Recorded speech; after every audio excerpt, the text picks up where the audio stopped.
At 11:58 p.m., Don Adrian Vescari was seconds from stepping onto a balcony and straight into a gunman's sightline. The only person trying to stop him was Tessa Monroe, the curvy building inspector his own team had accused of carrying a weapon into the tower. Her tool case contained the gun. Her code opened the restricted floor. Her prints were on the wall hiding the sniper. Everything pointed to Tessa. Everything except one faded blueprint she kept, because every good inspector knows buildings remember what people try to bury. The plan showed a hidden maintenance route, a false wall, and a space large enough for someone to wait in silence until Adrian faced the cameras. But the real mastermind was standing beside him, ready to blame Tessa one last time. At 7:30 p.m., Tessa Monroe stood on the 41st floor of Vescari Tower with a laser measurer in her hand and a bad feeling settling beneath her ribs. Below her, the gala was beginning. Music floated through the vents. Glasses touched. Cars rolled up beneath the tower's bright entrance, carrying investors, city officials, and men who had spent their lives pretending they were not afraid of Adrian Vescari. At midnight, Adrian would step onto the balcony outside this floor and announce a redevelopment contract worth more than $500 million. Tessa had been hired to conduct one final emergency inspection before the event. She was supposed to check fire exits, temporary electrical work, and the new glass barrier around the balcony. Instead, she found a wall that did not belong there. It stood at the end of a narrow service corridor, painted the same soft gray as the surrounding concrete. To anyone passing through, it looked like a harmless renovation panel. But Tessa knew buildings. She knew where ducks should breathe. She knew how sound traveled through load-bearing walls, and she knew this one was 8 inches too thick. She ran the laser from floor to ceiling again. 8 feet 4 inches. The original Vescari Tower plan listed the corridor at 7 feet 8 inches. 16 inches were missing. Tessa pressed her palm against the wall. The concrete felt newer than the rest of the floor. Fine dust clung to the baseboard. A fresh magnetic lock sat near the seam, hidden beneath a strip of paint. Someone had built a false wall, and someone wanted it sealed. Tessa? She turned. Victor Sands, Vescari Tower's operations director, stood at the corridor entrance in a tuxedo that looked too expensive for a man who claimed he had spent the day managing construction permits. "What are you doing up here?" he asked. "Inspecting," Tessa replied. "You inspected this floor yesterday." "I inspected the floor I was shown yesterday." Victor smiled. "It's a utility cover. The contractors are hiding old wiring before the gala. There are no wiring permits for this section. You expect me to remember every permit?" "No," Tessa said. "I expect you to produce them." His smile narrowed. Tessa crouched and aimed her flashlight beneath the painted seam. A cold draft brushed across her fingers. Behind the wall was open space. Not a pipe chase, not wiring, a room. Her mind began measuring angles automatically. The wall was positioned directly across from the balcony doors. If someone stood inside that hidden space, they would have a clean sight line through the narrow maintenance vent toward the spot where Adrian would give his speech. One person, one weapon, one shot. Victor stepped closer. "You are overreacting." Tessa rose. "I need this floor locked down." "That is impossible." "Then cancel the balcony appearance." Victor laughed softly. "Do you know how many people are downstairs because of that speech?" "Yes." "Then perhaps you should not throw around accusations based on a wall." Tessa reached into her bag and pulled out the original printed blueprint she carried for every inspection. Digital plans could be altered. Paper plans, if they came from the city archive, had a way of keeping people honest. She unfolded it. The corridor was exactly as she remembered. No false wall, no extra enclosure, no permitted construction. Victor's gaze dropped to the paper. For a fraction of a second, fear appeared in his eyes. Then the elevator doors opened behind him. Adrian Vescari stepped out with 2 security men at his side. He was taller than Tessa remembered from their brief meeting earlier that afternoon. His black suit was immaculate. His expression was unreadable. "Mr. Vescari," Tessa said. "Your balcony is not secure," Victor answered before Adrian could. "The inspector has found a minor renovation issue." Tessa held up the blueprint. "No. I found a concealed room with direct access to your speech location." Adrian looked from the paper to the wall. "And what are you suggesting?" he asked. Tessa met his eyes. "I'm suggesting someone built a place to hide." The air went still. Then Adrian glanced toward the elevators, where the distant sound of the gala continued rising.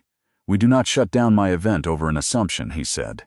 Tessa's grip tightened on the blueprint. "It stops being an assumption the moment someone opens that wall." And somewhere behind the fresh concrete, a magnetic lock clicked. The clicking sound behind the wall lasted less than a second, but Tessa heard it. So did Adrian. Victor recovered first. "Old building," he said lightly. The magnetic latch probably shifted when the elevator ran. Tessa looked at him. The elevator shaft is 30 feet from here. Victor's smile faded. Adrian moved toward the false wall. One of his security men stepped ahead of him, hand near his jacket. Tessa watched the way Victor's shoulders tightened. He was afraid, not of a wall, of Adrian getting too close to it. "Open it," Adrian said. Victor raised both hands. "The contractor has the access key. Call him." "He is not answering." "Then cut the panel." Victor hesitated again.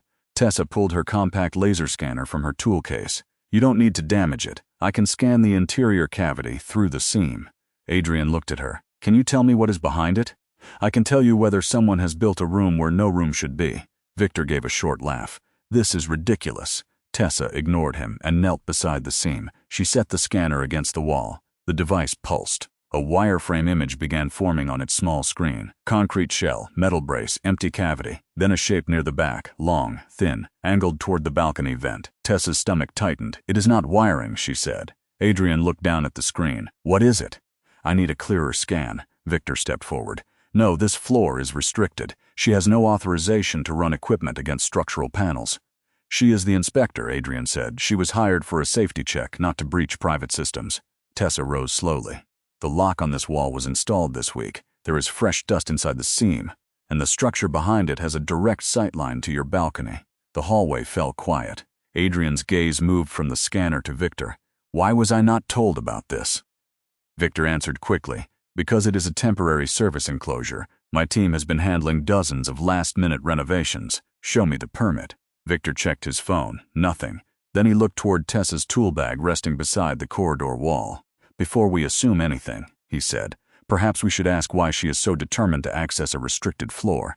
Tessa stared at him. "That is your response? You entered this level without a Vescari security escort. I was escorted here by your facility manager." "Who says you were?" Tessa looked at Adrian. The facility manager had brought her upstairs at 7. He had signed her temporary access form, but he was nowhere in the corridor now. Victor continued, "This woman is making accusations during the most important event in this building's history. It would be irresponsible not to check whether she brought something with her." Adrian's face remained unreadable. Tessa understood the calculation behind his silence. A gunman hidden behind a false wall would create panic. An inspector falsely accusing the tower's operations director could create the same. "Search my tools," she said. Victor's eyes sharpened. Tessa stepped back from her bag. "But do it on camera. Do not let anyone touch it alone, and seal every item you remove." Adrian glanced at his security chief. "Record it," he said. The chief nodded and lifted his phone. Victor looked annoyed, but he could not object without revealing too much.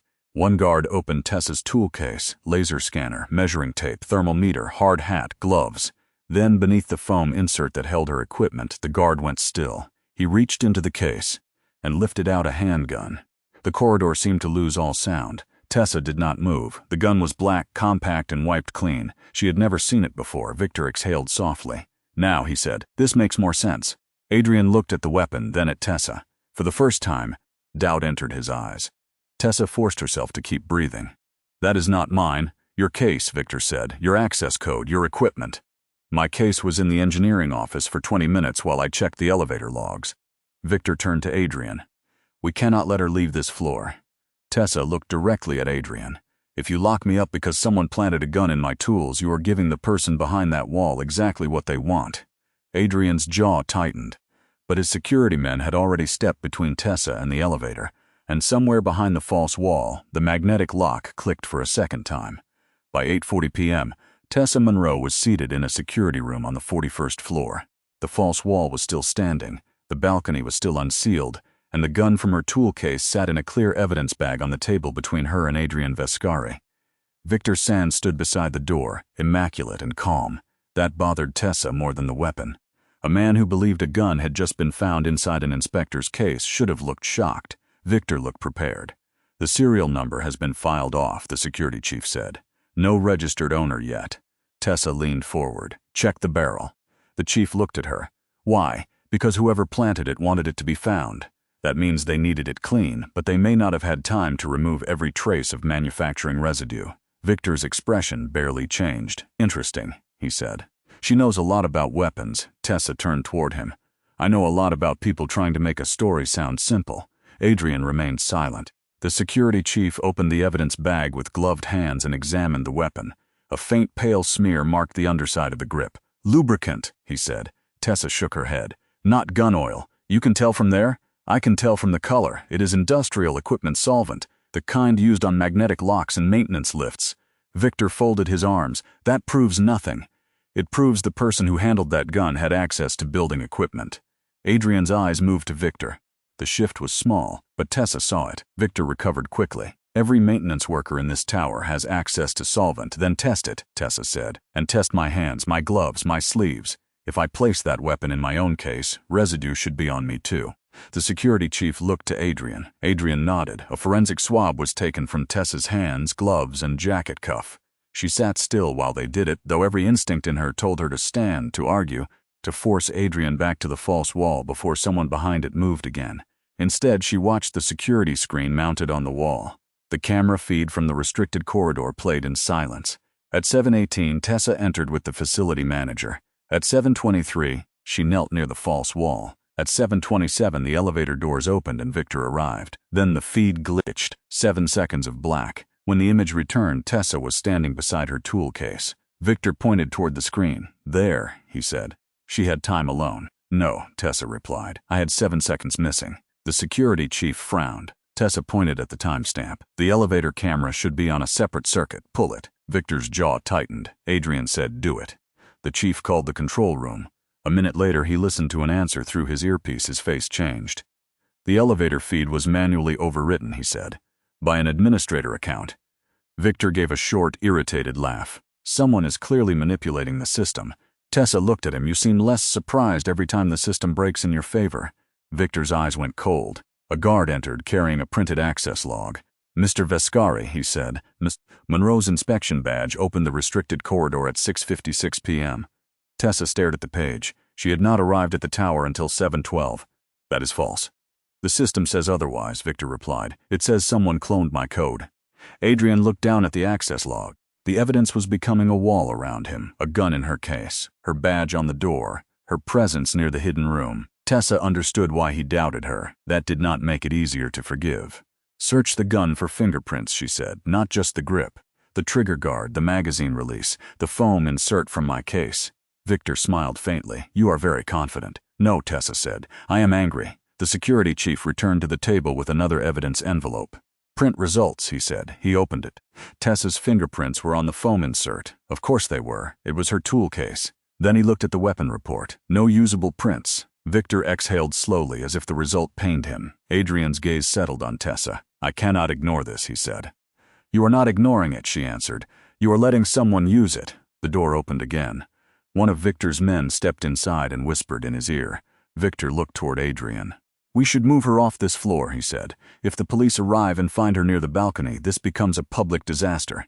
Tessa's pulse kicked hard. "Why are you so desperate to move me?" she asked. Victor did not answer, but as he turned toward the door, he said one sentence too quickly. "The wall can wait." Tessa looked at Adrian. She had never told anyone the wall had a magnetic lock, yet Victor knew it could be opened again. Adrian stared at Victor. The room held its breath. Tessa did not move. She had learned long ago that when people in power realized they had made a mistake, they often looked first for a way to make the mistake disappear. Victor gave a small shrug. "I meant the construction issue can wait. We have a suspected attacker in custody." "You said the wall can wait," Tessa replied. "Not the construction. The wall." Victor's expression cooled. "You are twisting words." "No, I am listening to them." Adrian looked toward his security chief. "Did anyone tell Victor the wall had a magnetic lock?" The chief shook his head. Victor's voice sharpened. "I manage this building. I know what locks are installed." "Then you know it was installed illegally," Tessa said. For the first time, Adrian turned fully toward Victor. "Is that true?" Victor opened his mouth, then closed it. The silence was not a confession, but it was not an answer either. Adrian looked back at Tessa. "You said your badge was cloned." "Yes." "And the gun was planted." "Yes." "You expect me to believe that every piece of evidence against you appeared by coincidence?" Tessa's laugh was quiet and bitter. "No. I expect you to understand that someone spent time building it." She leaned forward, pressing her palms to the table. "My badge was used before I arrived. The elevator footage was overwritten. My tool case was left unattended in your engineering office. That gun was treated with maintenance solvent, not gun oil. This is not a spontaneous attack." It is a construction project. Adrian's eyes narrowed slightly. A construction project. That is what framing looks like when it is done by someone competent. They do not improvise. They plan access. They alter records. They build false walls. They make sure the person who finds the danger looks like the danger. For the first time, Adrian looked unsettled. Tessa saw the shift and pushed harder. You know, I stopped your East Harbor renovation last year. His expression changed. The project had been delayed for 3 weeks after Tessa found dangerous load-bearing cuts hidden behind decorative paneling. Adrian's company had lost money. Several contractors had called her difficult.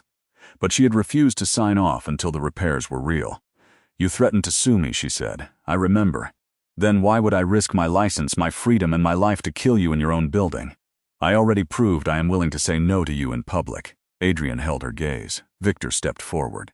This is exactly what she does. She turns every accusation into a performance. Tessa looked at him. You knew the name of the original blueprint before I showed it to Adrian. Victor said nothing. You called it the 41 Maintenance Plan, Tessa continued.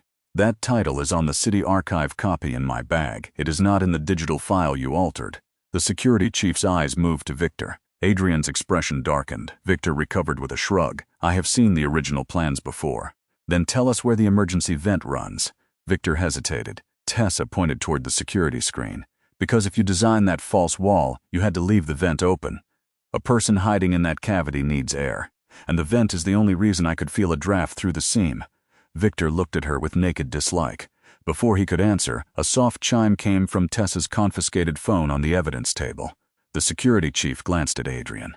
Unknown incoming file. Tessa's pulse jumped. My scanner. Adrian looked at her. I set it to automatically upload a laser scan if I am offline for more than 15 minutes, she said. It sends the raw data to Maya Ortiz. Who is Maya? Structural engineer. My former partner. She can authenticate every measurement. Adrian nodded to the chief. Open it. A message appeared on the screen. Tessa, the wall is hollow. There is a 6-foot cavity, a vent shaft, and a metal support bracket. It was built for weight, not wiring. Another line followed. The geometry points directly to the balcony. The room went silent.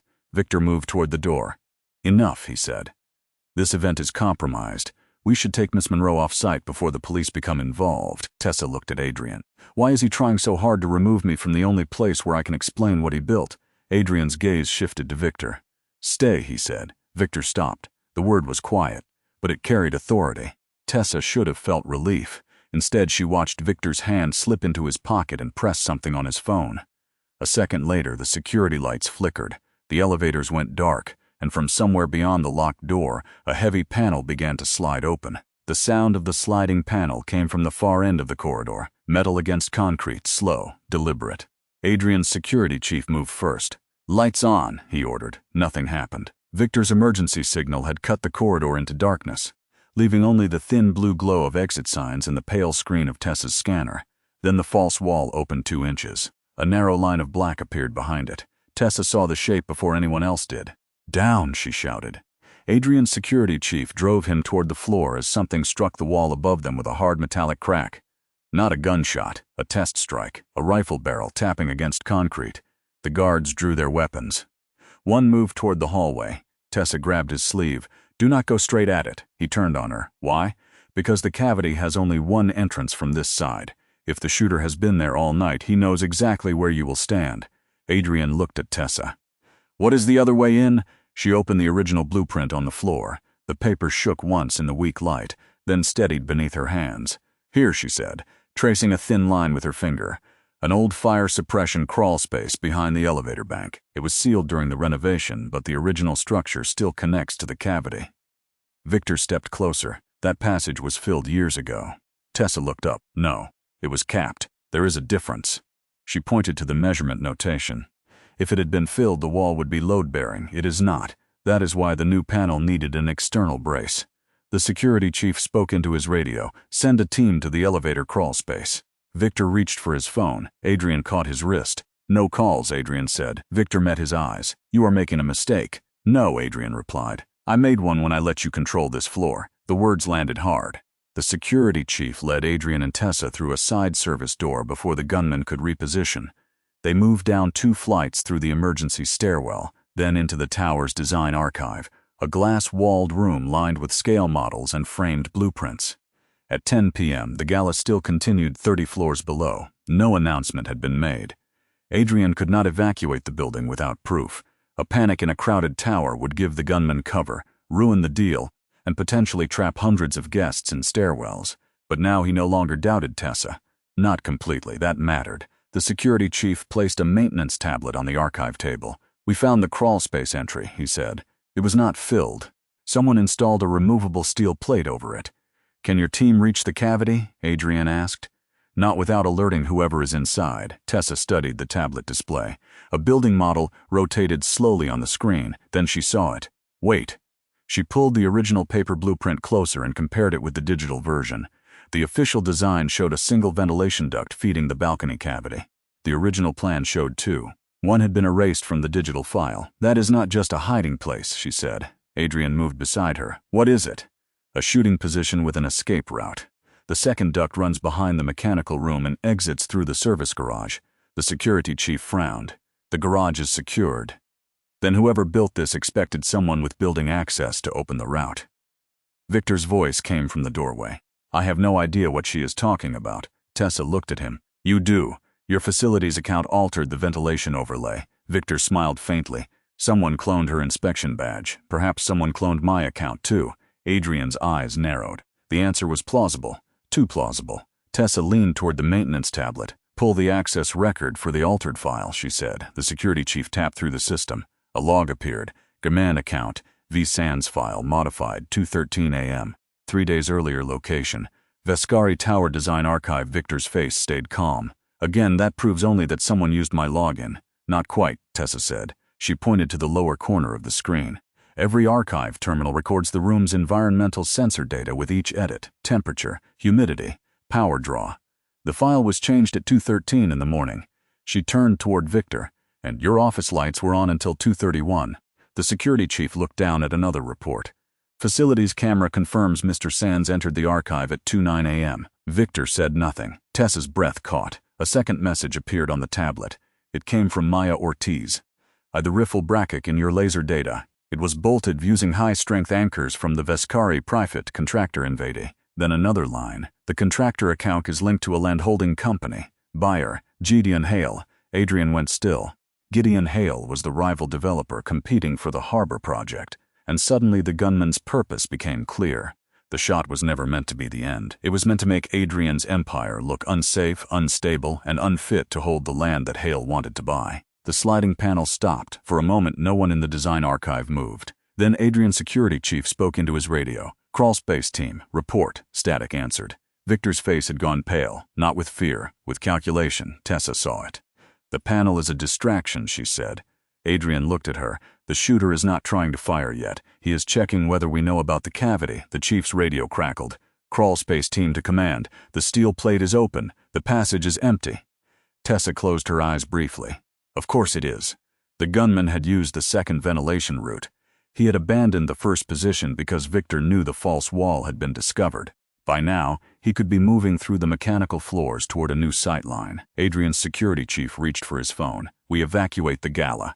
"No," Tessa said. Every face turned toward her. She continued before anyone could interrupt. "Not yet. A rushed evacuation puts hundreds of people into stairwells and gives the gunman a crowd to disappear into. Victor wants chaos. Hale wants this project to look unsafe. If we shut down the event with no public proof, they get what they came for." Adrian studied her. "What do you propose?" Tessa walked to the scale model of Vescari Tower on the archive table. She removed the tiny rooftop panel and pointed to the balcony. "The shooter still needs one thing, a predictable target." Victor let out a short laugh. "You are suggesting Adrian stand on that balcony?" "I am suggesting we make them believe he will." She traced the maintenance routes with one finger. "The gunman has only 2 ways to reach a second firing position without passing a staffed elevator: the roof access hatch or the west mechanical corridor. Both require opening freshly installed magnetic locks." The chief understood first. "We mark the locks." "Not with anything visible," Tessa said. "Use construction transfer powder. It sticks to gloves, tools, and clothing, but it is harmless. Put a thermal camera in the west corridor and a vibration sensor inside the roof hatch." Adrian's eyes remained on her. "And me?"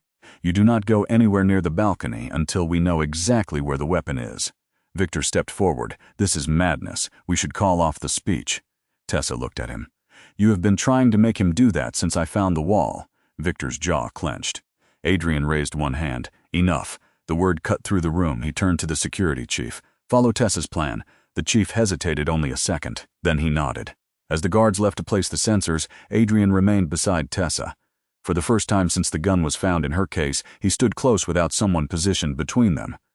I owe you an apology, he said. Tessa kept looking at the tower model. You owe me more than that. I know. You let Victor turn me into a suspect because it was easier than admitting your own building had failed. His voice lowered. I let the evidence speak louder than the person who found it. Yes, I was wrong. The apology was not grand. It did not erase the handcuffs, the accusations, or the way he had looked at her across the security table. But it was honest. Tessa glanced at him. If you want to make it right, listen the first time I tell you something is unsafe. Adrian nodded. I will. A message arrived on the chief's tablet. Thermal commer active, west corridor clear, roof hatch sealed and marked. Tessa picked up the original blueprint. We need one more thing. What? We tell Victor the balcony speech is still happening. Adrian's gaze sharpened. And if he contacts the shooter, then we will know he has chosen a side. The chief sent a false schedule update through the internal event system. Don Vescari on balcony at 11:58 p. M. No change. Only a handful of people received it. Victor was one of them. He checked his phone, then he slipped it into his pocket. Tessa saw the tiny movement of his thumb against the screen. A message sent. 3 minutes later, the vibration sensor at the roof hatch activated. One pulse, then another. Someone was opening the door, and by the time the gala clock struck 11:30, the trap Tessa had designed was no longer theoretical. It was waiting for a gunman to walk into it. At 11:55 p.m., Vescari Tower glittered over the city like nothing was wrong. Below the 41st floor, guests filled the ballroom. The orchestra played. Cameras waited. Investors stood beneath the lights, prepared to watch Adrian Vescari announce the harbor deal that would change the city's skyline for a generation. No one knew a gunman was moving above them. No one except Tessa Monroe. She stood behind the balcony doors with Adrian, his security chief, and 2 plainclothes guards. Her original blueprint was folded in her jacket pocket. A small tablet in her hand displayed the live feeds from the roof hatch and west mechanical corridor. The thermal camera caught a moving figure. One person, carrying a long, cold shape. Tessa's pulse slowed. Roof access, she whispered. Adrian leaned toward the screen. Can you confirm the weapon? Not yet. Victor Sands entered from the ballroom before anyone could stop him. He was still wearing the same tuxedo, still composed, still pretending his hands were clean. The board is waiting, he said. You cannot delay this any longer. Adrian did not look at him. You should not be on this floor. Victor smiled faintly. Neither should she. His eyes moved to Tessa. Tell them, he said loudly enough for the nearest staff members to hear. Tell them why she has been trapped near the balcony all night. Tell them why a gun was found in her tools. Tessa understood the tactic. He wanted the old story back. The dangerous inspector, the suspicious woman, the outsider who reached too far into the Vescari world. Before she could answer, Victor stepped into the ballroom and took the microphone from the announcer. Ladies and gentlemen, he said, there has been a security concern. We are handling it. The music stopped. Guests looked up. Tessa felt Adrian tense beside her. Victor continued. A contracted inspector entered a restricted floor with an unregistered weapon. Mr. Vescari has taken every precaution to protect you. The whispers began instantly. Tessa saw them spreading through the room below, the same pattern, the same appetite for a simple villain. Victor pointed toward her. She is the reason this event has been delayed. Adrian stepped forward. No, he said. His voice carried without a microphone. The ballroom quieted. Victor turned. Adrian moved to the center of the balcony doors, placing himself between Tessa and the crowd. The reason this event was delayed, he said, is because someone used my building to plan an attack and tried to frame the person who found it. A ripple moved through the guests. Victor's smile disappeared.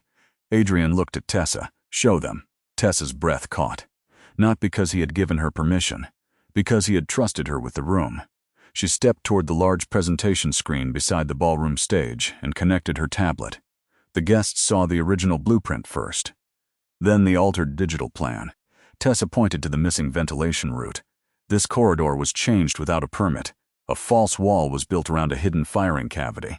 The official plan was edited so that cavity did not exist. Victor laughed once. A drawing proves nothing. Tessa enlarged the live thermal feed. A human silhouette glowed gold against the cold darkness of the roof access corridor. The figure raised a rifle. Gasps filled the ballroom. Victor's face changed. The security chief spoke into his radio. Roof team, hold position. Do not engage until the balcony is clear. But Victor was already moving. He reached into his jacket pocket and pressed his phone. Tessa saw the message leave. The gunman on the thermal feed shifted position. A red laser line flickered across the outside glass. He knows Adrian is not on the balcony, Tessa said. Victor ran. He shoved through the side exit toward the service stairwell. But Tessa had studied the evacuation plan while he was trying to erase it. There was only one route from the ballroom to the roof without crossing the guarded elevator bank. "The west stairwell," she shouted. "He will use the west stairwell." The security chief sent 2 guards after him. Victor got 3 steps into the corridor before the emergency fire door locked in front of him. The lock had been triggered remotely from the building control panel. Tessa's plan. He spun back toward the ballroom. At that exact moment, the roof hatch opened. The gunman emerged into the camera frame, rifle in hand, moving toward the parapet. But the hatch handle and the gunman's gloves glowed pale blue beneath the ultraviolet emergency lights. Construction transfer powder. The proof was already on him. The roof team surrounded him before he could reach the edge. The gunman dropped the rifle. Down in the ballroom, Victor saw the live feed and understood the trap had closed. He tried to push past the guards. Then Tessa held up another image on the presentation screen. Victor's sleeve cuff carried the same blue dust, the same powder from the marked locks. "Your access card opened the roof maintenance door at 11:32, she said.